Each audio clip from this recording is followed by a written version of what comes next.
Welcome to my channel, Ask Charlie. It is lovely to have you here. Welcome back to those of you that are regulars, and a very warm welcome if you are new. We like to have a bonfire on the 5th of November, and so I thought this week I would share with you some of the things that we do. And so I'm going to make some toffee apples, we have some fireworks, sometimes we light a Guy Fawkes to start the fire. We don't do that every year, but sometimes we do. So here in the UK we have the 5th of November where we remember the Gunpowder Plot, and Guy Fawkes was sort of the ringleader.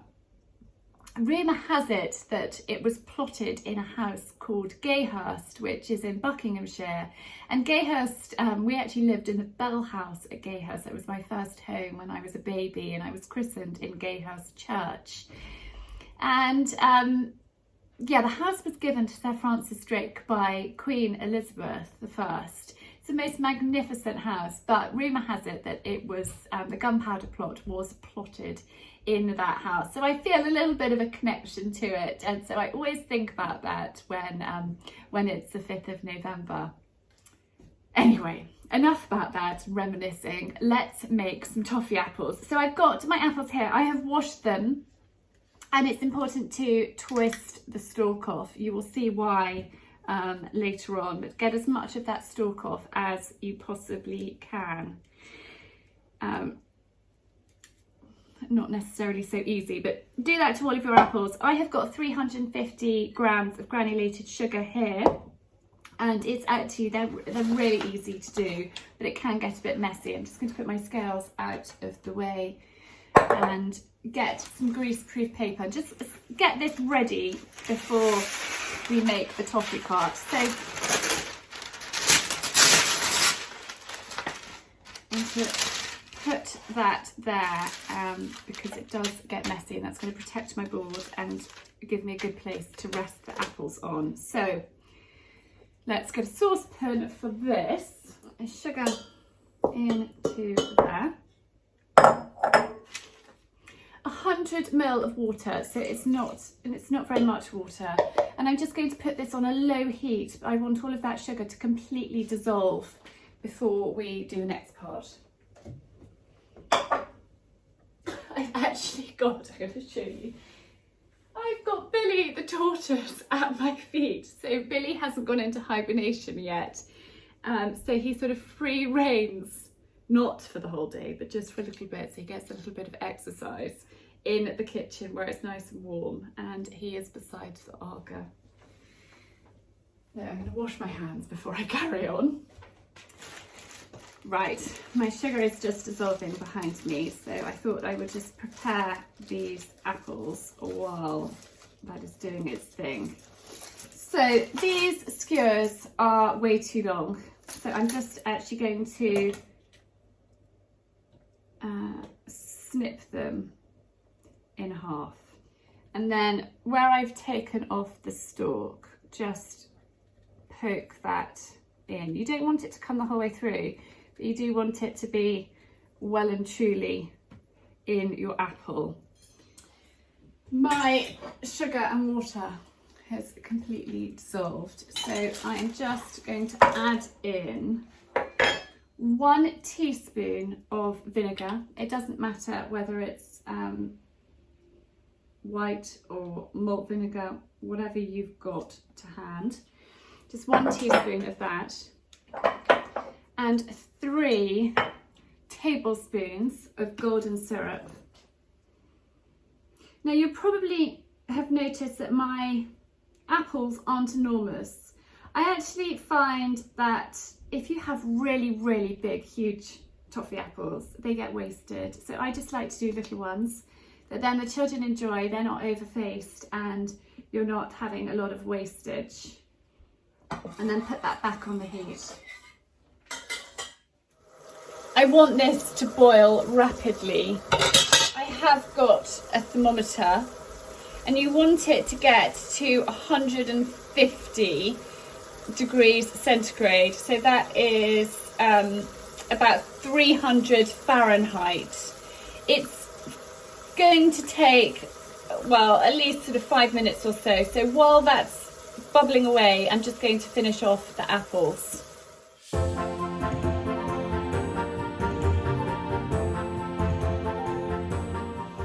So the colour has really changed. My spoon, a little bit of a stir. And let's put the thermometer and see. So another method to know whether it's done, and I think we're actually not far off, is to drop a couple of drops into water, and if it goes straight into a ball, which it has done, you know that you're ready. Take this off the heat. Now we want to work quite swiftly once your toffee is done before it cools. So just pop it in, spin it round. You can get it up the sides a little bit if you want to. Just spin it, and then you can just dip it in some hundreds and thousands as well if you would like to. So again, this is something you want to do when you are not going to get distracted. You don't want the phone to ring at this moment in time. You just want to crack on and get your apples dunked as swiftly as you can. And also don't try and do too many apples in one go. Just, you know, do it in batches is probably a good idea. You don't need to dip them all in hundreds and thousands, but you know, it's quite fun to put some of them in. Children love them, and it's a bit of a treat.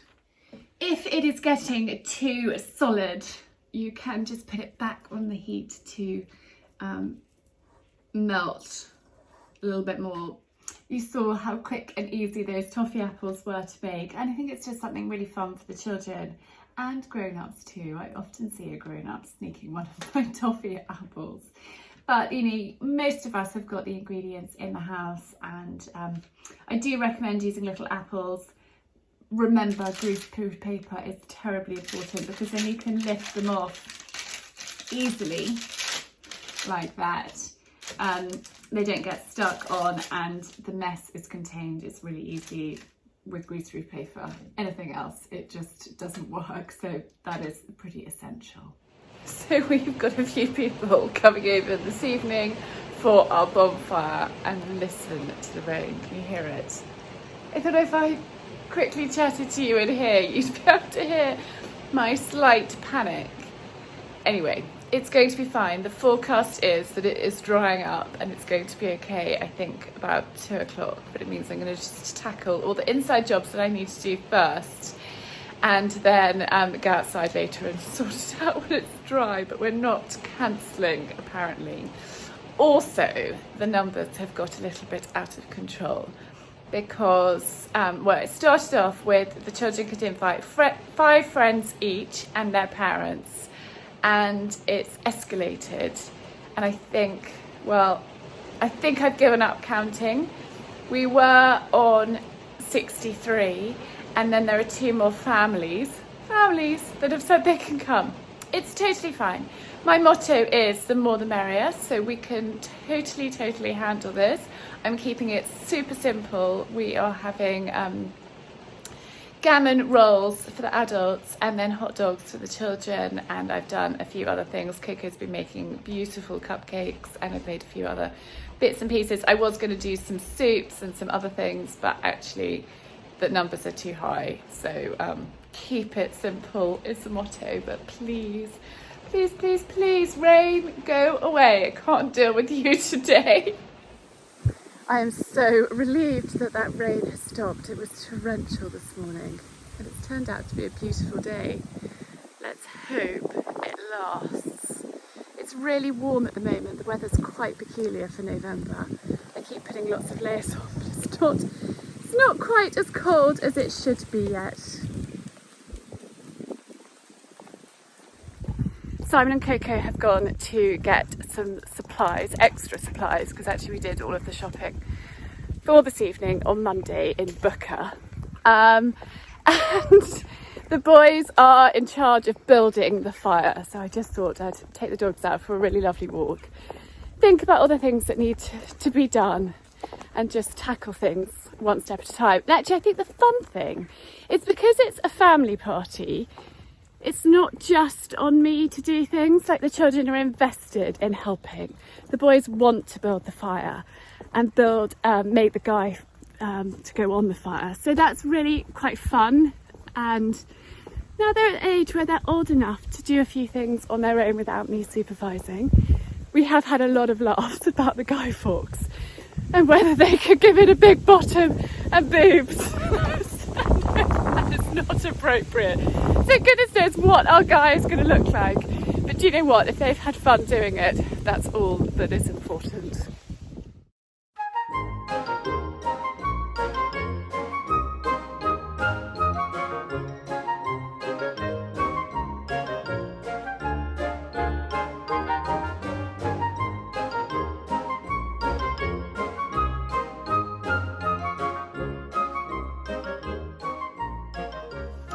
The boys have slightly been at war with one another this morning, so we've separated them.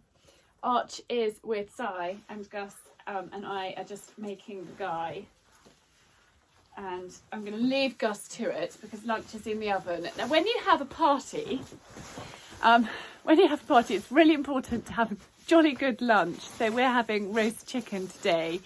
And I thought, feed everybody. And then actually when you're rushing around this evening, there's not so much time to sit down and have a good meal. You're not going to be starving. And then when you're starving, you get cranky and irritable. And so really important to eat well and have good lunch. So the chicken is almost ready. So I'm going to leave Gus to finish up with our Guy. Here he is. We've used an old broom for his head. And then we've got an old pair of size trousers, which we'll put on him. You're going to fill up the legs, aren't you? Yeah. And we've just used a feed bag for its stomach filled with straw. And this will work quite well, I reckon. Right, well done, you crack on. Darling, what are you up to? Me? Yes. Clearing out. Having a good sort out as well. It's a good opportunity. I've put him to work. Your idea to have so many. People turning up at your house, please want a little bit of... Look at him. And Arch is over here finding wood to put on the bonfire. Keep them busy. Well done, you're doing a good job there. It sounds like we're on a farm. That's the neighbour's ducks and geese.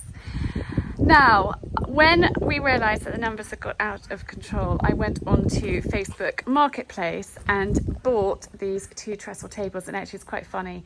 The guy that I bought them from, I know, he's a friend of my brother's.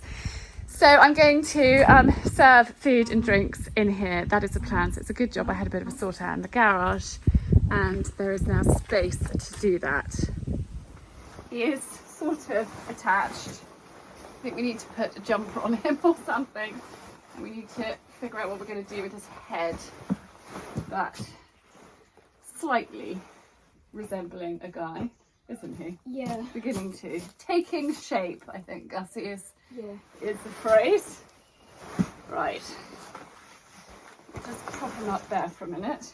I'm zooming in from my bathroom window. The shower's dripping. I've only just managed to have a shower and get ready.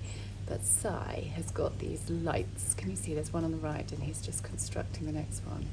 He's got these lights. Now Si is in charge of health and safety. He is my health and safety officer. He's excellent at these things.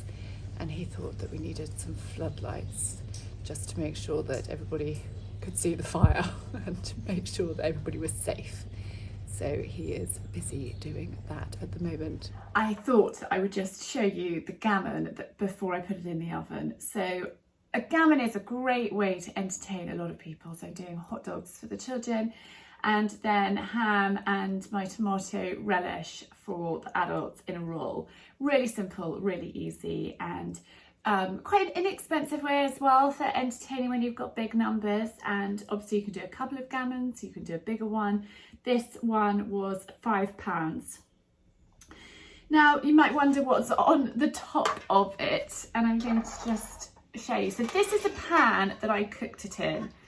Now that water is the most incredible stock, so I'm going to actually freeze some of it.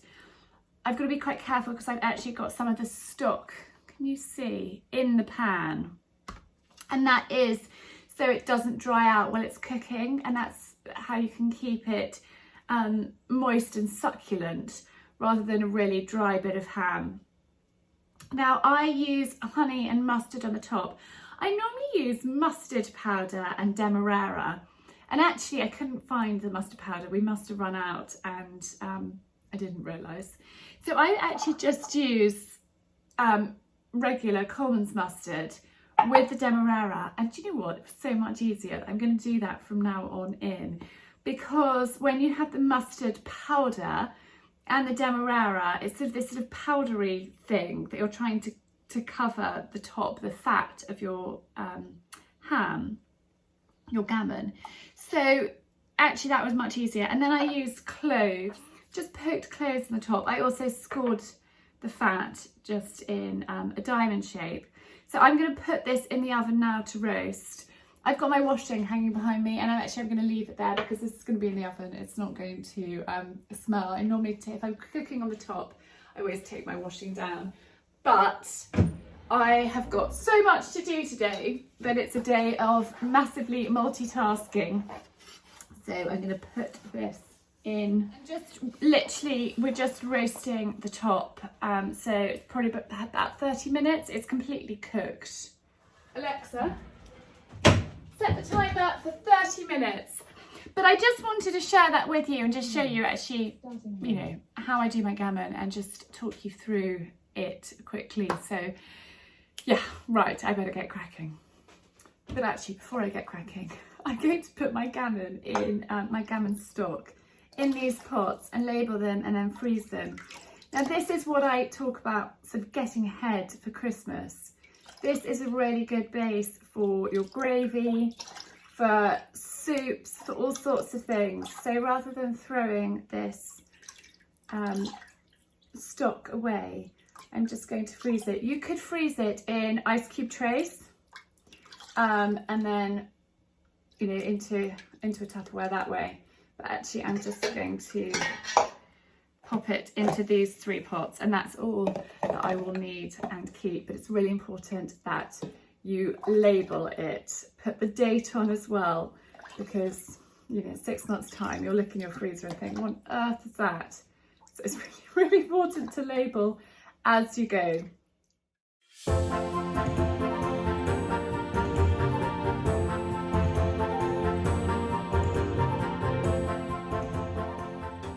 So a little update. I am now showered and ready, which is good. I've got an hour until our friends are arriving. I have got 2 vats of mulled wine here at the ready, and behind me I have got hot dogs.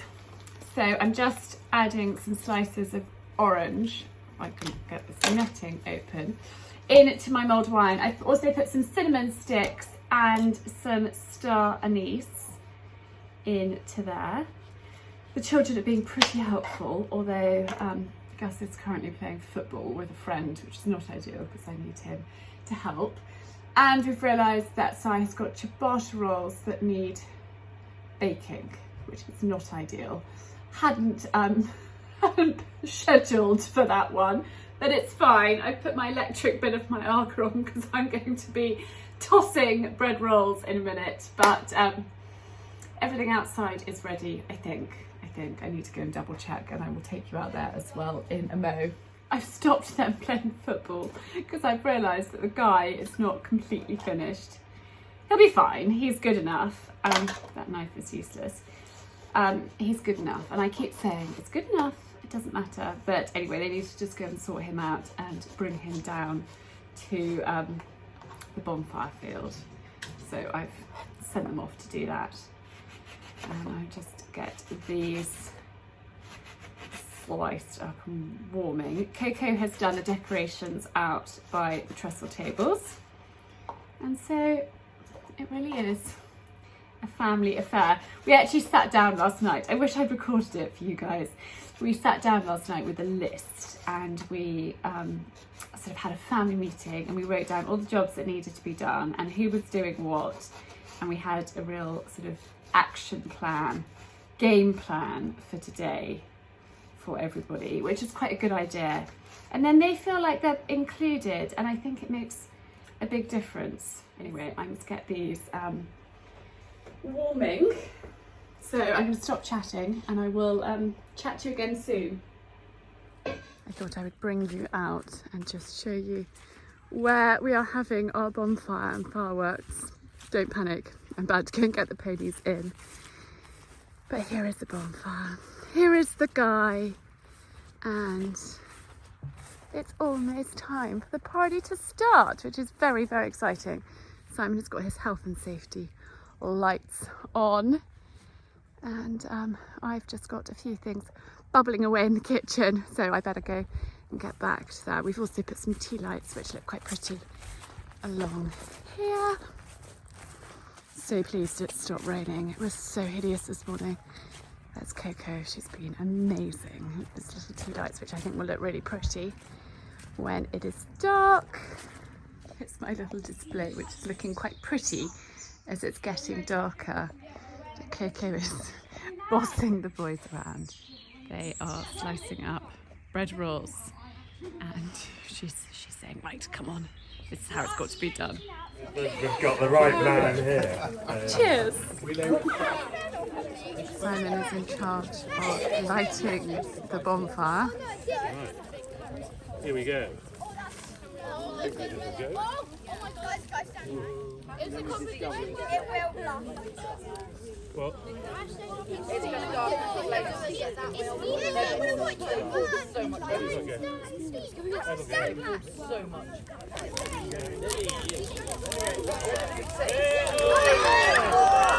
You're now no longer invited.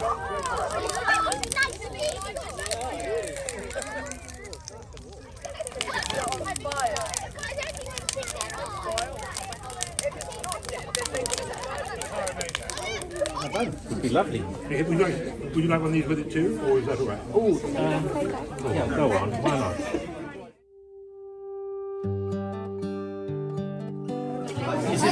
Coco's cupcakes.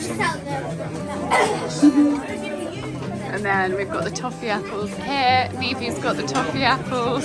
Yeah.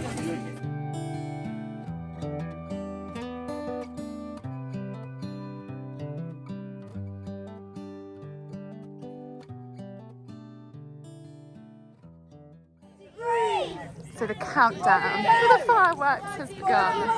Look, the men are all in a huddle over there, sorting them out. Simon's got this rope up, I'm not sure if you can see it, for health and safety. It's great anticipation for the fireworks to start. The plan for the Gunpowder Plot of 1605 was to kill King James VI and blow up the Houses of Parliament. Now it gets terribly confusing because King James VI was the 6th James of Scotland, but he was the first King James of England, so he was known as the 6th and the 1st, which is extraordinarily confusing. Catholicism in England was heavily repressed under Queen Elizabeth I, particularly after the Pope excommunicated her in 1570. During her reign, dozens of priests were put to death, and Catholics could not even legally celebrate Mass or being married according to their own beliefs. Now, King James's wife, Anne, was believed to have previously converted to Catholicism, and his mother, Mary, Queen of Scots, was Elizabeth's Catholic arch-rival. It soon became clear that James did not support religious tolerance for Catholics. In 1604, he publicly condemned Catholicism as a superstition and ordered all Catholic priests to leave England. English Catholics had organised several failed conspiracies against Elizabeth, and these continued under James. In 1603, a few priests and laymen hatched the so-called Plot to kidnap James, only to be turned in by fellow Catholics. Later that same year, another conspiracy was planned, known as the Main Plot, sought to kill King James and install his cousin on the throne. In May 1604, a handful of Catholic dissidents, including Guy Fawkes and Robert Catesby, proposed to blow up the Houses of Parliament with gunpowder. Catesby was the ringleader, but it was Guy Fawkes that lit the fuse on November the 5th, 1605, during the opening of a new season of Parliament. Fawkes managed to escape using a boat across the River Thames, and his fellow conspirators started an uprising. Now, on the 26th of October, an anonymous letter advising of the plot to blow up the Houses of Parliament was delivered, and therefore Guy Fawkes' plan for the 5th of November was rumbled. He was taken to the Tower of London and he was tortured. His co-conspirators were also caught. They were all found guilty of high treason and sentenced to death. After the plot was revealed, Londoners began lighting celebratory bonfires, and in January 1606, an Act of Parliament designated the 5th of November as a day of thanksgiving. Remember the 5th of November. Gunpowder, treason and plot. We see no reason why gunpowder treason should ever be forgot. I've got my miner's torch on, but you can't see us if I don't. But the evening has ended. It was a success. Si was absolutely amazing with the fireworks and, well, everything. It's been incredible. Nobody leaving with first-degree burns, anyway. That's the important thing. The only incidents we had was we got locked out of the house and Gus had to break in front of everybody, which wasn't ideal. And we had somebody locked in the loo, but that was fine. I came to the rescue, got him out. And we had one car stuck in a ditch, but that was early in the evening, so that was fairly sort of uneventful, wasn't it? I think you all pushed it out. Yeah. And yeah, so it's a success all round. Thank you, darling. I really hope that you have enjoyed watching our bonfire night. Please remember to give this video a thumbs up and leave me a comment below. I love hearing from you. Wishing you a really happy weekend and week ahead, and sending love. See you again soon.